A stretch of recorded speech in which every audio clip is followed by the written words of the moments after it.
Cette première traversée maritime, 735 km, donc environ 400 000 nautiques.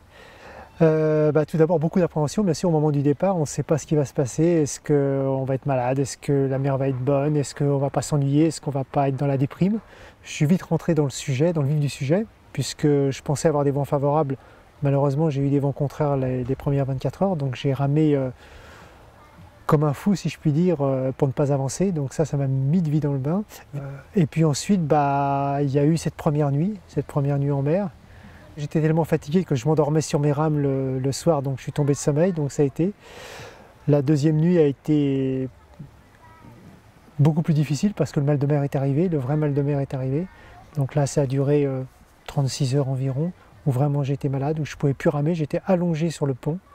Il y avait que ça à faire, il n'y avait plus à bouger, il y avait un cagnard d'enfer, donc je cramais. Et donc j'ai attendu, et après j'ai pu reprendre les avirons, ramer. J'étais pas très fier quelquefois parce que la mer était un peu formée de temps en temps pendant 2-3 jours, ça a été compliqué. La peur que j'ai eue, bien sûr, l'appréhension, la peur a été salvatrice, si je puis dire, ou bénéfique, parce que quand vous avez peur, vous redoublez de vigilance, et c'est quelquefois quand vous commencez à avoir trop confiance que vous faites des erreurs. Et en mer, quand on est tout seul sur un bateau, il faut être extrêmement prudent, tout le temps vigilant. Et donc cette peur que j'avais de chavirer, de tomber à l'eau, finalement m'a amené les règles de base de sécurité, m'attacher tout le temps attaché à mon bateau. Même au début, si c'était un peu comme une entrave, un peu comme un galérien qui avait un fil aux pattes, c'était pour moi une sécurité. J'étais très très vigilant, même dans la fatigue, j'étais très vigilant parce que j'avais qu'une peur, c'est justement de l'incident ou de l'accident. Le quotidien dans le bateau, le quotidien par exemple alimentaire, il a vraiment pris sa place au bout de 3 jours, 4 jours. Le matin, je me faisais chauffer un café, et faire chauffer un café, ça paraît très simple à tout le monde. Sur un bateau, déjà vous avez le réchaud qui fait ça tout le temps, il faut la lumière, des fois il y a de l'humidité, il ne part pas.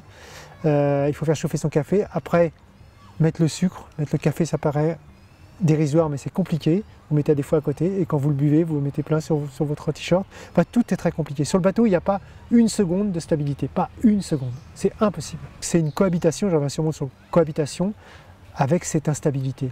Il faut apprendre à être instable et aller dans le bon sens et continuer à œuvrer comme on le peut, quoi.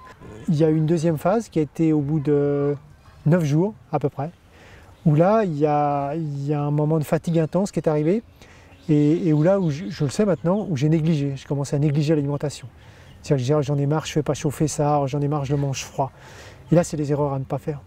Finalement, j'étais parti un petit peu d'une manière stupide en disant il faut que je rame, il faut que je rame. Alors qu'il faut bien comprendre que quand on est comme ça pendant plusieurs jours sur la mer, il faut un moment, il faut se laisser du temps pour s'alimenter, du temps pour ramer, mais il ne faut pas être obsédé par la rame. Là, c'était un peu particulier parce que les conditions de vent n'étaient pas du tout optimales. Donc il a fallu que je me batte à la fois contre les vagues, à la fois contre le vent, et ça demande une énergie folle.